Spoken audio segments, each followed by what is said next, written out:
Thanks for joining everybody. We were just warming up with a little equinox jazz because it is the fall equinox. Is it today, the very day, or was it yesterday? It was yesterday, but that's close enough. Close enough. We're Amazing. We've heading got some, we're on the downside right now, so yes, it's all we brought good. us some smooth jazz for our evening call this week.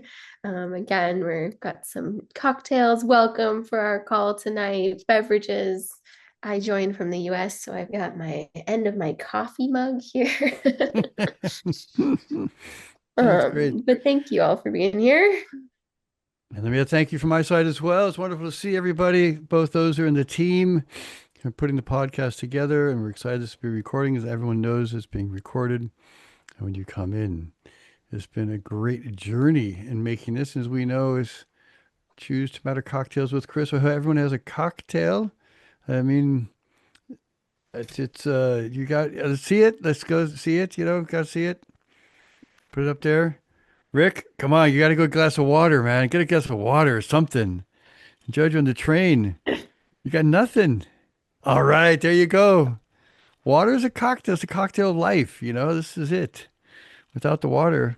And Russell, I'm sure, has whiskey, and he's going to tell us what it is a little bit later. I can't wait to know and hear about that. And Alex, I'm sure you've got one there too. That's cool. And Lionel's got a fancy dancy one, man. Check you out. I Yeah, love Lionel, it. what you drinking over there? I want one of those. Let's get Some a fresh demo. basil, some fresh basil from the balcony. So it's a basil smash. It's some martini, Oh, some gin, sorry. that's Yum. great. A gin basil smash. I really forgot you can make a basil smash. We've got a basil plant here. I should have done that. I That got sounds boring. really I just good. put ice and gin. Yeah. I forgot the basil. You got a beer? Is that a Coors? Oh, it looks like This an is old pop top Coors. a non-alcoholic beer that I've been enjoying lately. Athletic Brewing does a really Nice. nice job with these. That's a perfect thing to drink at lunchtime. Yeah, That's right. I got to work today, so Yeah, yeah. otherwise it would probably be a martini or a Manhattan. There you go. We're all up for that. So we have a kind of a full day, right? A full hour. The first half we're going to talk about the pod, and the second half we're going to talk with Russell. That's sort of how in my mind I see it. That's about right? Right? And so um, almost about half of those on the call at the moment were involved with creating the pod because it was an effort which was kicked off by Janelle nagging me for 3 years. Right, Janelle? She's saying, like, Chris, you like talking to people. You know so many people. Let's get some of those folks and on camera. I think that's more or less how you put it. Until you threatened my life, I think it was, wasn't it? You make it sound like I'm so bad. No, not at all. No, it was just an idea because we've been, over the last 5 years of running 2040, I meet really amazing people. We meet really amazing people. They come to the events, the speakers, everybody else involved, the team. And so we thought, why don't we, make a podcast and start sharing some of these stories? Because the concept with 2040 is, everybody, anyone who wants to join can join, or we tried to make it that way. And so, one of the concepts behind this is everybody has a story and everyone has something important to share. And so that was really the start point. So then we got an absolute star team together to help make it happen. Reached out to a good friend, Hugo Schotman, who we met at TED. We've gone to TED for many years together. And Hugo, what was your role? Why don't you kind of share that a little bit? Um, I don't know, like maybe figure out what microphones to use and Oh, maybe come on. the lighting and things like that. Yeah. I think It's more it than was, that, Hugo. He's yeah, got yeah. together like a whole production set with cell Hmm. phones in a room. And before we knew it, it looked like we were on a TV show. Yeah. Mm. Hugo pitched up with a backpack and two suitcases, and just all of a sudden, magically, a studio happened at the Schweizerhof Hotel. And the Schweizerhof Hotel was our partner, our location partner for the first year, and making it happen in one of the rooms. And it was just amazing how Hugo did that. He's also the producer of TEDx Zurich, and he knows how to put something together in the room, in the space. And it was always a bit magical and mystical to watch Hugo work. And it was just happened. It was like growing, and then all of a sudden, we had like a studio in a room, and it was really, really wonderful, frankly, to be able to know that, and to trust that it was going to be great, and at least it was. And then we also had Cellini and Victoria over there, and the very first filming, and they were what were you guys doing? One of you answer. A bit of everything. A bit of everything. Yeah, that's pretty much it. So you guys were, I guess we don't call them gaffers. What do you call them when you're doing a real production? Wow, I But think with both of you have had really big roles in creating this. You've been there since day one, helping us flush out the concepts and think through how do we work different ideas in, like the cocktails, which we'll eventually get to, but then also on site. So Tellini's really been helping with kind of managing people and concepts and kind of all of that end. Victoria has had to learn a whole new set of skills altogether, which we've all been fun learning, which is how to create the back end of a podcast. But also same with the scoping and the design and kind of shaping the whole thing. And we couldn't have done it without both of you. no, absolutely. Victoria's been doing a lot of the editing, right? And with lots of patience, right? I mean, I can't stand listening to myself once. I couldn't imagine having to listen to myself 10 times. That was, but we were grateful. Then Kinney came in and was helping to manage the delivery of it. Because at one point we had an awful lot of content. How are we going to put it all together and really get some order to the whole thing? And then and also it's a second round of uh, of filming. She was also sort of some Mädchen für alles also there. So we say in German, saying doing everything at the Schweizerhof. So again, like Janelle said, we couldn't have done it without you either, Kenny. That was really wonderful. So for me, it was a wonderful dream team, and Janelle was there behind as the motivator for all of it to make sure it was happening, to help choose who we did the first season, and we're super excited about the second season already, and it's going to be starting that in filming and recording in November. So we're all excited about that. Then, what did I forget, Janelle? I think, well, two things in the design, and then I'm going to pass over to Emily. But Mhm. one of the reason we have you all bring cocktails today is not the main title, but the subtitle, which is Cocktails with Chris. And for us, we chose to do this because most of us meet new friends, meet new people, meet colleagues around some sort of beverage, whether it's coffee at a coffee shop or a cocktail or the watering hole at work or whatever. But like this is really like a universal convener of people to really make change happen and share stories. And so we use the term cocktail extremely loosely, which you will learn throughout the season. Some people have water, some people have weird mushroom drinks, and some people have traditional cocktails. That's right. Oh, that's right. But we Yeah. just thought it's a really nice way to like bring people together and just kind of relax and start sharing your stories. Thank you. I forgot about that. That's right. Mm. And the title, And so with that, we're going to hand it back over to Emily. M.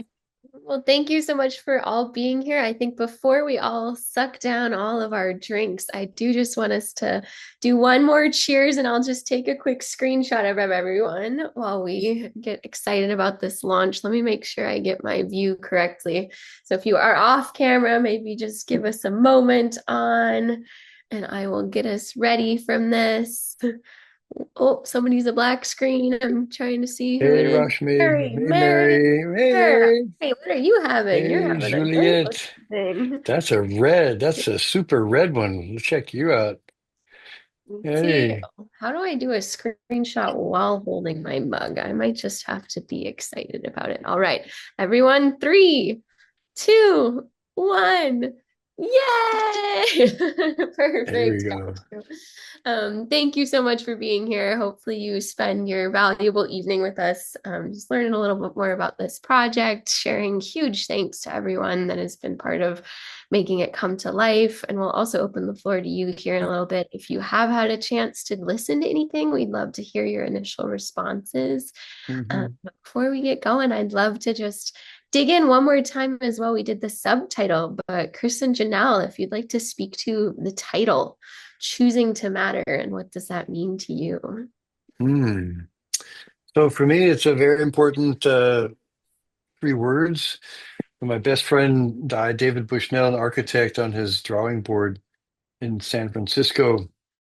I was trying to find something to share at his funeral who could have to express how I felt about him and how I saw him. And I found a wonderful, wonderful poem that's entitled Choosing to Matter. And then I adopted it to reflect his architecturalness and who he was as a designer, as a human. And then I turned that into a TEDx talk where Hugo was also director there, and we were speaking. I think were you speaking that year too, Hugo? Was that year? No, no. And so I turned it into a TEDx talk, and that was the first stage performance I did after COVID, and so it was very also important for me to get back on stage after being not on stage for almost 3 years. And so I thought, and from that is we all have to make choices in life, as David did, and each of us do. And the choices matter, and to be cognizant of the choices we make. And not all of them are going to be perfect, but how can we choose to matter? And what that actually means to each of us depends on each of us. I'm not going to tell you how to choose. You have to make those own choices for yourself. And so the beautiful thing for me with our chats, with our guests on Choosing to Matter has been they've been sharing very often some of their meanderings in life, whether they're a stay-at-home mom, stay-at-home dad, an entrepreneur who started off a complete different view of life and bouncing around, sometimes working out, sometimes not.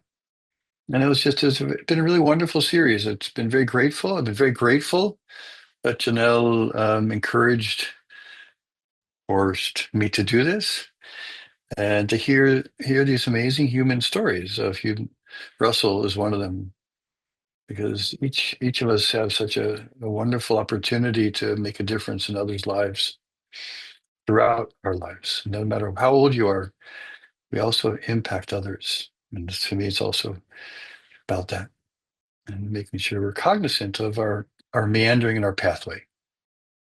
So that's a bit of a longer story, but that's where it came from. And it's a very, for me, important title. Thanks for asking.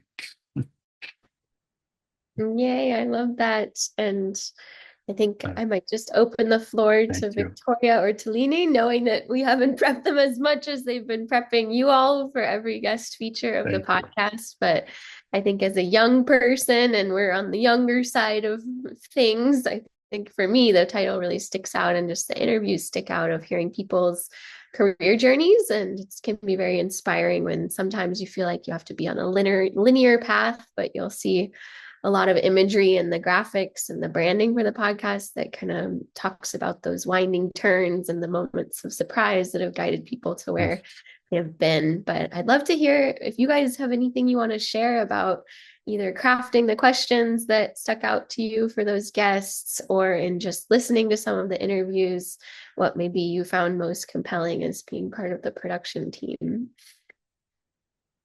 I've been listening to the podcast on Spotify, actually. So I'm probably, all that video production studio stuff. I'm missing that. I'll have to catch one of them on video. And I'm really enjoying the conversation. And I thought, wow, an hour for a podcast is, that's a long format for something like that. But I just, really enjoy the pacing, the the back and forth, Chris, with you, the questions that you ask. I've listened to two. I forget the exact names. I listened to the first two. One was the person who was involved in climate science, and the other person was a head of a foundation. It's And I'm Rachel and Cynthia. Yeah. Yeah, exactly. And I'm halfway through the third one with a guy who gets his water from Mount Tam. So you can tell what I remember, right? But I'm very interested in getting back to that one and hearing how it kind of wraps up. But it's given me, I know I can't say there's been like an epiphany, but I'm starting to understand more about what, Year 2040 is about, and Chris, what you're about, and Janelle, the kind of things that you're thinking about. It's been really, really wonderful for me. Thank you for doing it. Well, thank you, Rick. Thanks for sharing that. I do appreciate that very much. And if you hear more about George, he's a wonderful guy, motorcycle racer, head of the Buckminster Fuller Foundation, and he goes and gets jugs full of water out of the mountain. And He brought water. He brought a glass of water to you. That was his cocktail. It was Mount Tam water. Mount Tam water. I mean, oh, it's wonderful. There's so many beautiful humans on the planet. This is the other amazing thing. How many walks of life. I was just in Cairo and Taipei the last 2 weeks doing some things there, and two other worlds, how many worlds there are on our planet. But I'd like to come back to Emily's question to Talani, Victoria, and Kinney. What were some of the highlights for you, Talini? I think for me it was, it's gonna sound cheesy, but it's the people, because listening to them answer to the same question across the different episodes and seeing how they all take it differently, it was really precious to capture that moment where there's just so much humanity in how much how one chooses to create their path through life. So it was really interesting and genuine hearing those answers. Great. Victoria, what about for you? I think my favorite part is that the conversations always feel very personal, and in that way there is always a surprise moment and you never know what the story of the guest might bring. So to me it's just very exciting how everyone is very different and the conversations happen to be very different from each other, and I think it's quite a beautiful, rich collection of different stories. That's cool. Thank you. Katie, what about you? Oh, that would be. Oh. I don't want to spoil that, but I mean, everyone have really choose mother by the good and by the heart, which is the most important, and every stage of the age. Because I think sometimes we are rushing to choose to mother too early or too late. I mean, it's never too late, but you need to choose it every day, and it's come naturally. And That's this great. but I don't want to spoil it. No, that's great, Kitty. But Janelle, what about you? Yeah, you, Similar to what everyone else has said so far too. It's been really nice because a lot of these people I knew in advance, and so it's been nice getting to see kind of behind the veil or another version, kind of how people's lives got to where they are. And I think similar to what's kind of been said, it's It's Mhm. nice to see people who not meander through life, but sometimes, especially if you're a younger person, you think you have to have your life all sorted out and you're going to be this thing when you grow up, and you end Mhm. up, you talk to people who are older than you and they ended up having 5 career paths. And so I'm one of these people who's had 5 career paths so far, and I'm not that old, but I'm also not that young. And so it's nice seeing other people. For me, it's nice to see that other people have taken similar journeys. Mhm. Yep. That's great. Yeah, and I think for me, unprompted, but I just love the connection to this year's gathering and the pathways that were done this year. So for those that were able to join the gathering or those that weren't, we have our full report up, which can tell a little bit more about the experience that folks went through. But one of the moments was literally taking paths of a walk through the Engadine Valley from point A to point B. Everyone had the same point A and point B, but everyone took a different path. And I think it's just like bringing that to life in another way, where when you're on your own path, it can seem so confusing and winding. But then once you're at the end, you can look back and start making meaning out of all your path moments. So I love that connection as well with the in-person event. Has been really cool. That's great, Emily. Thank you. Didn't think about that. I really thank you very Oh, much. That's look, really your cool. branding is running across all your things. And Hugo, what about you? I mean, you were there part of the very beginning. You're on mute at the moment, and you're at the very beginning, and then you couldn't for the second part, but it's been, how about for you? Uh, yeah, it was fun to do this with you guys. Always nice hanging out, and it nice to see that that it all comes together, and that we solved all the puzzles, and I just like working on these things as a hobby, so to say. And when I get to do that with interesting people, then that's a cherry on top, so to say. Well, it was a pleasure to do with you.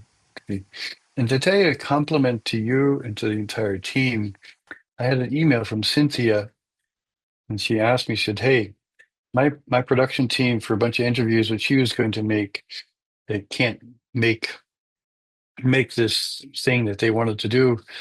What firm did you use? Because we'd like to hire them."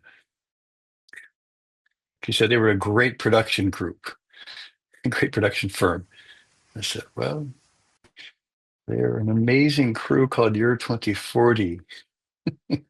And she was very impressed with you guys. And so have I, and so is everybody who watched it. It's just kudos, truly, really beautiful. And then see me, the most wonderful moment for me was working with you guys and seeing it all come together. It really has been such a joy, really, totally such a joy. So thank you very, very much. All All right, right. and let me move my screen. Where is it? There we go. All right. Well, again, just hugely thankful for the community members as well that are celebrating with us today.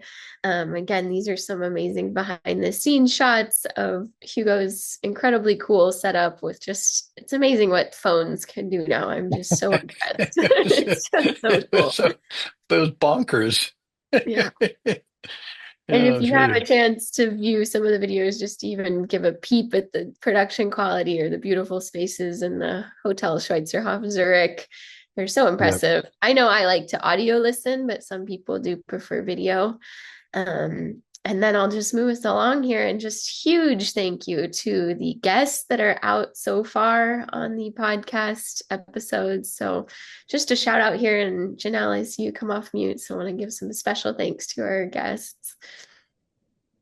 Absolutely. Both George, Cynthia, Reto, the three, all of them are stars, different parts of the world, different worlds, different pathways.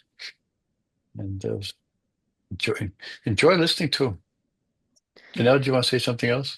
Yeah, to add to this is a good kind of start point mix too. That our ambition was to try to get people from different continents, different countries, and ensure that we also had gender balance across the whole season. Absolutely, 100%. Yep. And the And we've got next episodes, These are the coming next three. So one drops tomorrow, and then we will hear from the one in the middle very shortly. And anyways, they'll be coming out every 2 weeks starting tomorrow. yep. This year we've done every 2 weeks because Chris wasn't so sure how he was going to feel about it, but now I am so excited about this. I want to do one every week. And so we're going to start recording a lot more, and even a broader variety of humans. And super excited to hear their stories. And you will be too. I think it's going to be season 2 is even better if it can be. So I'm super excited about that. All right, I'm going to pull this down. I think today we see a lot of the incredible people in our community. Hopefully, many of you are in the WhatsApp group. I'm going to acknowledge that we're doing more talking this time. So every single one of you has incredible stories and hopefully gets to meet each other and share your cocktail recipes in the WhatsApp after this. And if you want to be a featured guest, Let me know. Let Chris and For sure. Janelle. Yeah, for sure. But we wanted to make sure this felt really special. So we're letting you in on a little bit of an extra behind the scenes today.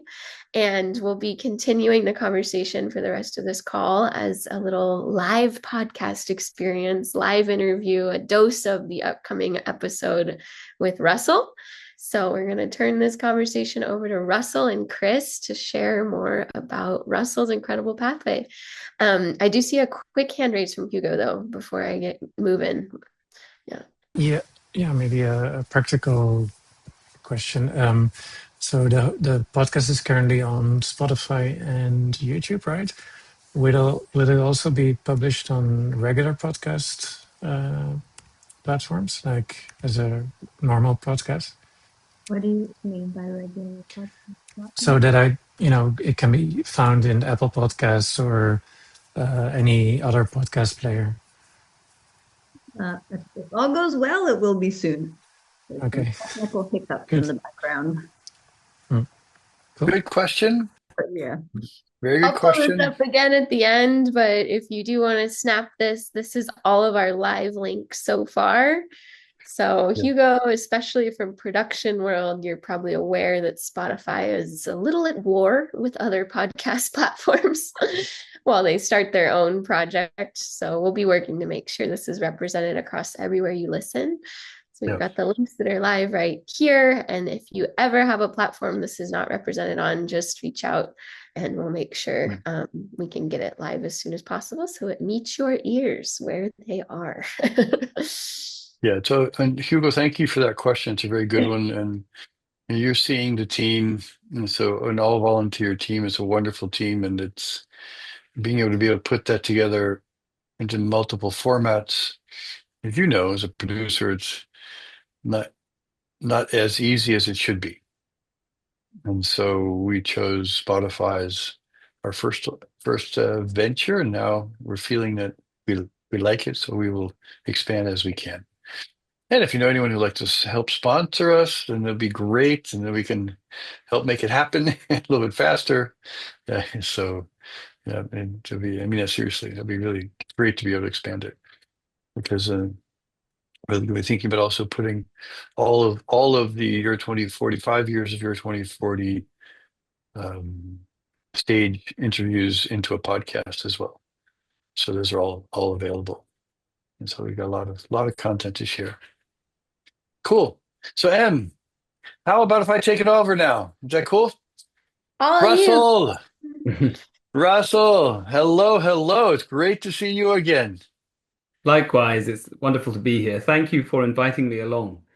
It's wonderful to have you back on to Cocktails with Chris, or what do we call it? Choosing to Matter.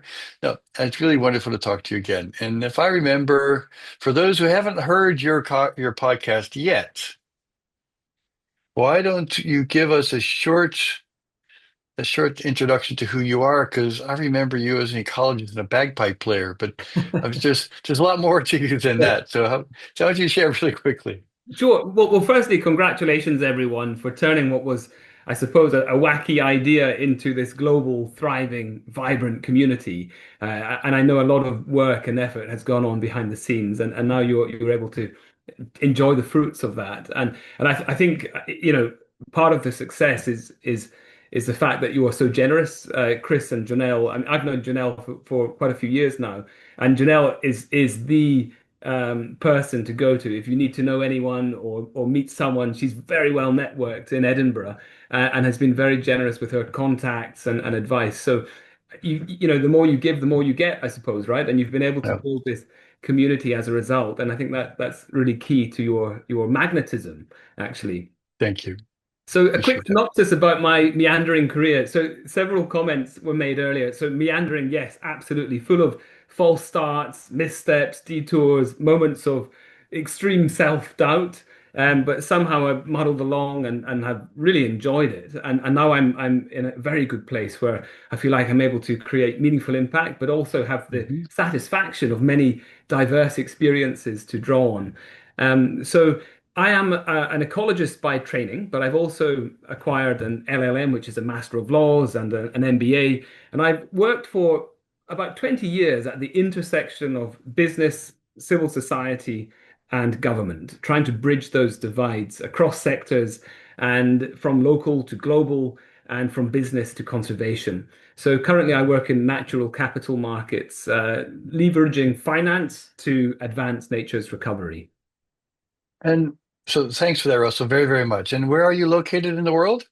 I live in a wee fishing village called St. Monans, which you've probably never heard of. There are only, I think, 1,500 people living here.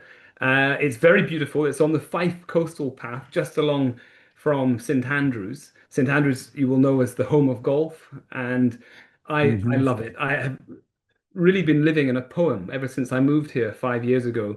Last night, the equinox, the sky was ablaze with what is actually a very typical roaring sunset. And for the skies alone, it's worth living here. I'm very, very fortunate. The only trouble is I live literally 1 meter above sea level, so I'm very heavily invested in the fight against climate change and sea level rise. Literally. That's quite a very real, and for those who didn't figure that out, this is Scotland. This isn't St. Andrews in like New Brunswick or California. This is yeah, near that. So I have a couple of questions because I'm actually quite curious, a very serious question. Since we've talked, the world has turned into a different place in many different ways. And right now in New York, many of the world's leading advocates for the causes which I know are near and dear to your and my heart and all of those on the call are gathered for Climate Week to, to continue to engender momentum in this domain, which you said is bridging this trilogy. Where do you see things now for you in your efforts, and where are the big challenges, or where are the big successes that you see happening right now? Well, there's a lot of movement in the nature and carbon markets to shore up confidence of investors. And obviously, there were some turbulent times. I'm sure many of you are aware of the, I wouldn't call them scandals, but the teething problems in the market, particularly the voluntary carbon market. And as a result of that, there have been many renewed efforts to basically instill integrity and rigor in the carbon market. So we assess projects, we make sure that they are going to do exactly what they claim they will do. And then with technology, by virtue of all the technological advancements, the monitoring of those projects is improving all the time and becoming more cost effective. So there are efforts underway, and it will take time. But like any nascent market, there are going to be challenges and pitfalls along the way. Absolutely. And the scrutiny which is applied to carbon markets and nature markets is far in excess of any other market that I'm aware of. And yet we are expected to have everything in absolute impeccably good order. And I can understand why, because there were these unfortunate incidents in the past. But I think we've turned a corner now. And we work with banks, sorry, just to clarify, I work for a company called Nature Broking, and we are at the interface of conservation and business. And we basically buy and sell carbon credits. We build diversified, de-risked portfolios of carbon credits for a range of clients, from banks to financial institutions like insurance firms to airports. But we've seen a real sea change actually over the summer, and we're very bullish about the future of the nature and carbon markets. That's really. I'm glad to hear you say that. I wouldn't expect anything else from you because you're a very positive human, which I like, and we need it. I'm serious, and I think that's really good. And I want to ask a very, very different question right now, and that is, when you look at the world, or at least when I look at the world right now, sometimes the tunnel gets a bit dark, right? And so I kind of look for some lights in this tunnel, right? And because we're in sort of a moment of convergence of kind of a lot of crazy shit happening, right? So what do you do when you see a dark tunnel to get you back onto the lighted candle, to find that lighted candle? And I'll give you my answer after you give me yours. I'm very glad. And one regret I have from our podcast or the interview was I didn't ask enough questions. I think you have a fascinating story and you ought to be in the hot seat sooner or later. But so I think I focus on the fundamentals: exercise, sleep, good food, connection with family and friends, and really try to immerse myself in the natural world. I'm very fortunate. I live right on the Fife Coastal Path. I'm overlooking a beautiful harbor, a medieval harbor. So I have the privilege of being able to access nature on my doorstep, and that always helps. And I think if you get the fundamentals right, you're much more resilient when it comes to the moments of crisis, the black swan events. And I'm a big fan of Christiana Figueres, another podcaster actually. She has the podcast Outrage and Optimism, and she and her co-host Tom Rivett-Carnac, I think, produced a book. They co-authored a book called, please remind me, The Future We Choose, I believe. The Future We Choose, yeah. Yes, and I was quite surprised how spiritual that book was. Less about policy and scientific solutions, but rather it was about finding sources of resilience and optimism in a chaotic world of doom and gloom. And I think that's fundamental to the success of our sectors. We have to, as a strategy, as a tactic, we have to be optimistic. And all of us have different coping strategies and different ways of shoring up internal resilience. For me, it's nature, sleep, good food. Yeah, that's beautiful. I mean, I really do appreciate that, and that resonates with me a lot. I'm sure that those on the call those on the Zoom right now as well. Because for me, what I've realized is this too will pass, right? And this is also if you look at the lessons of history, time, there's an ebb and flow in history. Not to get too hung up with the moment, because it's going to get worse before it gets better, I believe. And to just know it will pass, and to focus on finding that light, and to, as you said, with friends and family, and to really reach out to where we can choose. I come back to my title: choose to matter with those we can choose to matter. I think that's what I've been doing too, and trying to consciously spend less time on CNN and more time on the sea, so to say. I've got the lake, you've got the sea. So that's it. That's really. Now, you're a bagpipe player. Go ahead. Go ahead. What do you want to ask? You, so do you ever read the Stoics? So Seneca and Marcus Aurelius? Russell, too much to my embarrassment, no. Okay. No, that's fine. I'm currently reading Letters from a Stoic by Seneca. And even though it was written 2 millennia ago, it is incredibly relevant to weathering the storm, literally, of the current climate shock. And so much of it is incredibly prescient, about finding resilient sources of strength in an uncertain. And also, it's very reassuring to know that people, even back then, had the same emotional Sure. experiences, and they Yeah. battled along and got through it. Of course, there were, awful wars, famine, disease along the way, but they also had to cope with these very human experiences, and so it's nothing new in a way. And I find that Yeah. quite reassuring. Right, exactly. So for me, it's A Tale of Two Cities, and the opening stanzas of A Tale of Two Cities, which was written in 1859 and Dickens. from Dickens, yes, from Yes. Charles Dickens, and about Paris and London, and in Tale of Two Cities, it's about Paris and London in the French Revolution. When you read these stanzas, I encourage everyone, they're all available online. You can read the opening stanzas.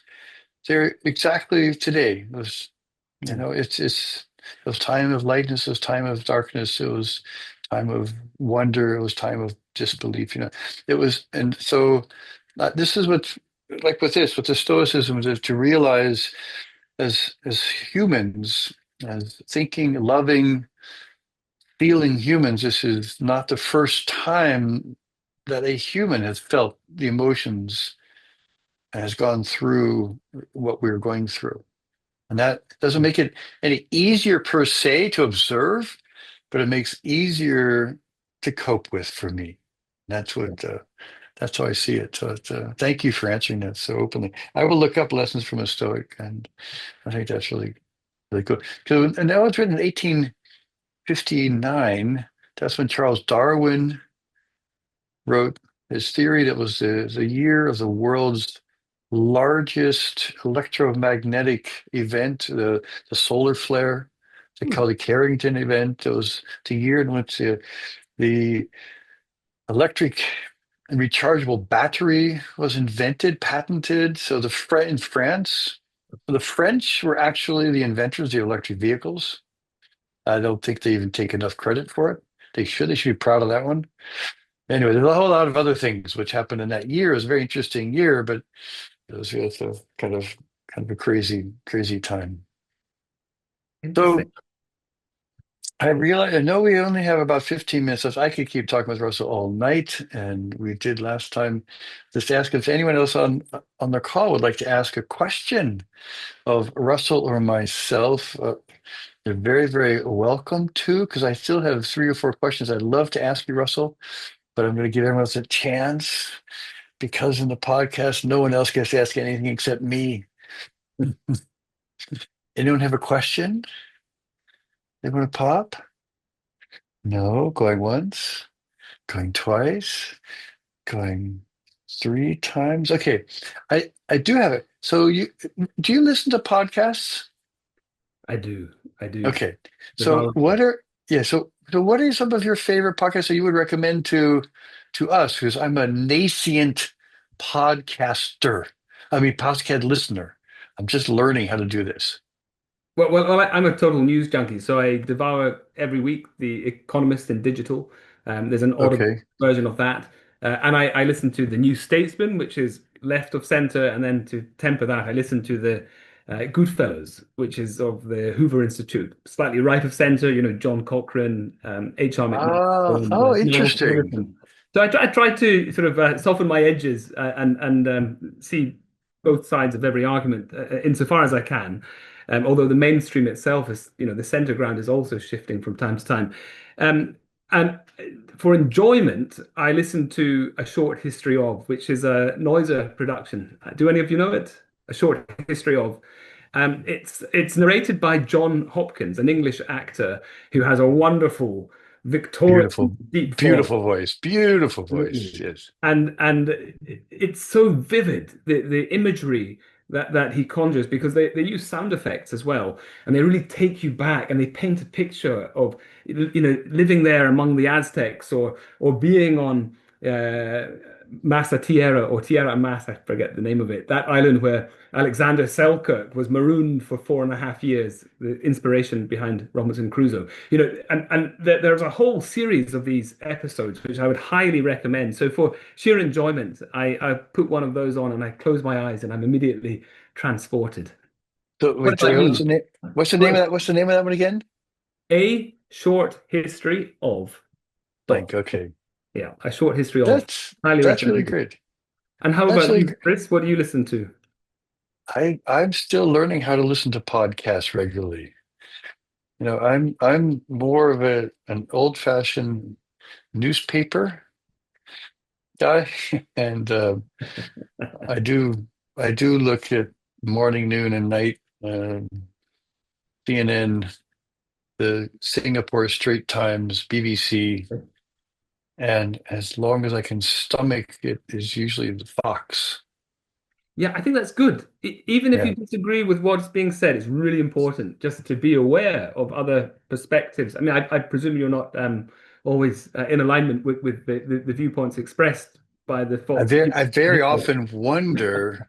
I very often wonder what planet they're reporting on, because they're certainly not reporting on planet Earth, and it's in a whole nother. Yeah, Yeah. but I do enjoy. I find it quite fascinating. I used to listen. I used to scan Al Jazeera and the India Times as well. But Okay, they're yeah. interesting. So but Well, there's for all. environmentalists, I can recommend Mongabay. Mongabay is also very good. Yeah. Who does Manga Bay? Well, Rhett Butler started Rhett Mongabay, Butler. an Yeah, yeah, online environmental website, a yeah, collection of blogs really, but it's grown arms and legs, a bit like your 2040, actually. yeah, So I yeah. must ask you, what's next following this podcast? Because it seems that you have limitless ambition. No, Janelle has limitless ambition, right? No, thank you for asking, Russ. That's actually quite kind.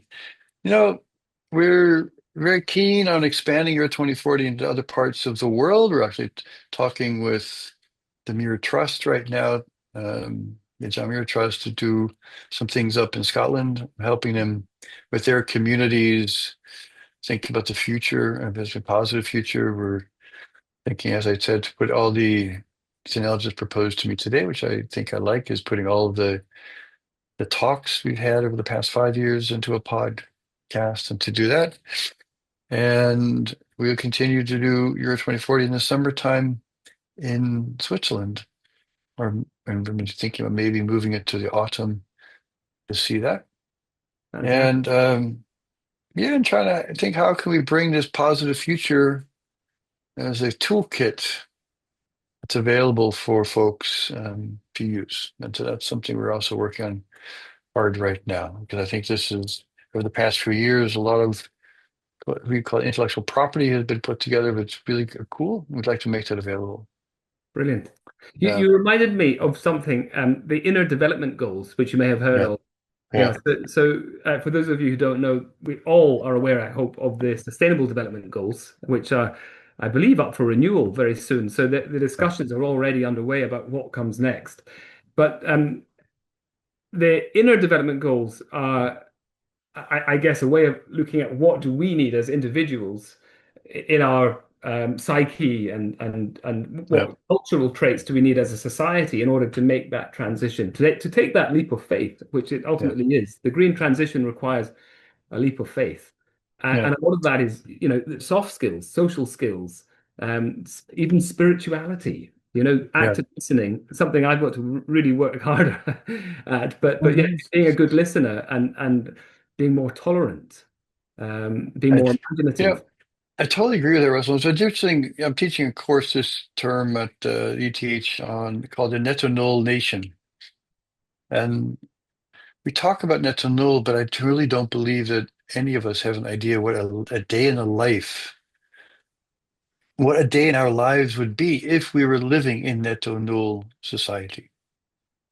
And so this is something I'm very, very intrigued by. What would it really mean to be sort of have like a zero? We call it getting to zero carbon emission, to net null, net zero, recycled water. So you don't know, there's no garbage anymore. Like, I was in Taipei, hold on, in Taipei last week.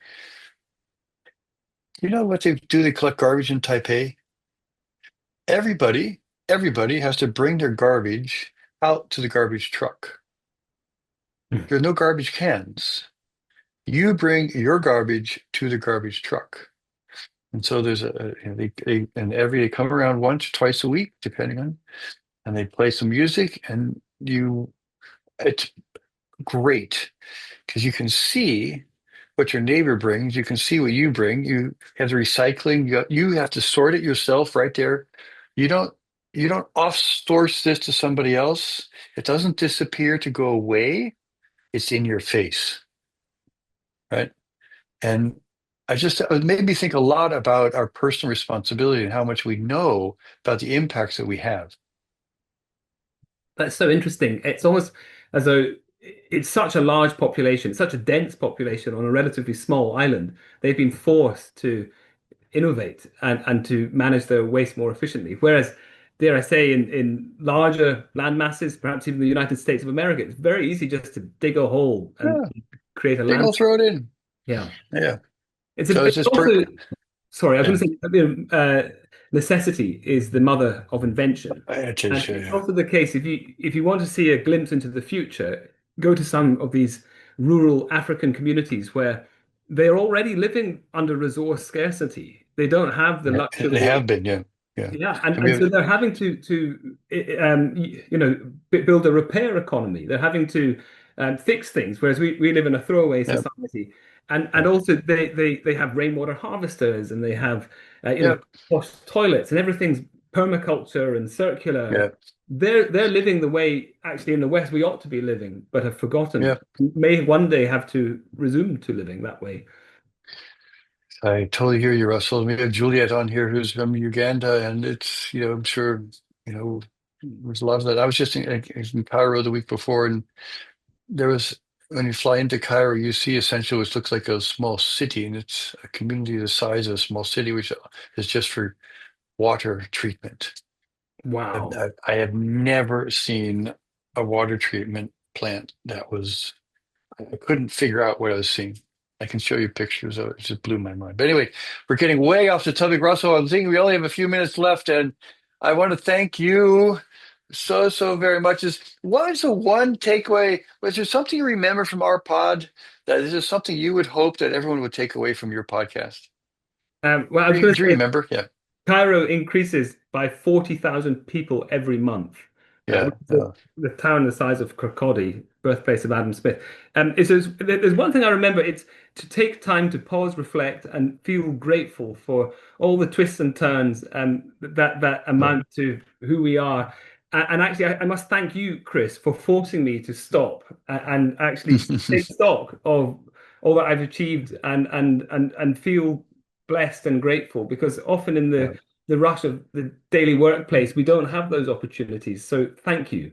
It was a really enjoyable experience. Well, thank you very much, Russell. I truly appreciate you saying that, and thank you for your hard work and for being on that journey to get to where you are today, because we need you to be successful with what you're doing in every way. I mean it very sincerely. So that's where we've got to get to. So we have just a 4 minutes left. Just a reminder for all of those here, and to share with your friends, please. Our next three guests on our pod, Choosing to Matter: Sonia Seneverata. She just won Germany's Climate Champion of the Year award last year. She just received it past week. She's an amazing champion for Netto Null, for reducing our carbon. Russell, you just heard a little bit from, and maybe you'll get to hear on the pod. He plays his bagpipes on the pod. Just kidding, not really. And Zena, who is an amazing force of nature in creating her event. She was a scientist looking at nanocarbon, and it's going to be super exciting to hear those in the next few weeks. So, as Emily said, if you would be interested, if you know someone you'd like to hear from, please do not hesitate to pop me or Janelle a note, or both of us, and say, "Hey, I'd love to share my story. I'd love for to be on the pod," and let us know that, because I think that's really great, and we'll get you into the schedule. And we do have some things coming up. Emily or Does someone else want to talk about them? Should I keep going? I'll do it. So, in just under a month, we're gonna have a kind of a walk and talk in Zurich. So information will come out this week about that, but basically we'll all come together and just kind of go walk around the town and chat and catch up and have a happy hour at the end if for anyone who wants to stay. The next community call, so the next one of these is also the 21st of October. We're gonna talk about a project there. And then we're going to have the official in-person podcast launch on the 25th of October, also in Zurich. So that's going to be a busy week. It's a very busy week, and it's going to be a good week. So if you'd like to come to any or interested, either reach out or we'll send out correspondence in the next week or two for how to sign. And all of you are invited. Yes. It's gonna be fun. Yeah, it's gonna be super fun. I don't think we're gonna have the dance party which Janelle always insists we have, but you never know. It's just fun. So Hey, if there's a bar, we can dance. yeah. Okay. So Russell, I would like very much to thank you again for being with us today. I'd like to thank all of you. I'd like Emily. I'd like to thank Kenny, two of you for arranging everything and hosting this. You're very wonderful with this. Victoria, Cellini, Hugo, for making it happen, and Janelle for being the instigator to prod me to do this. And I thank all of you for making the time to be with us this evening. Yeah, it's because you choose to be here, and that matters to us. And I look very much forward to seeing you if you're in Zurich and are here and go for the walk. And if there's anything we can do to help you, we'd love to be able to do that.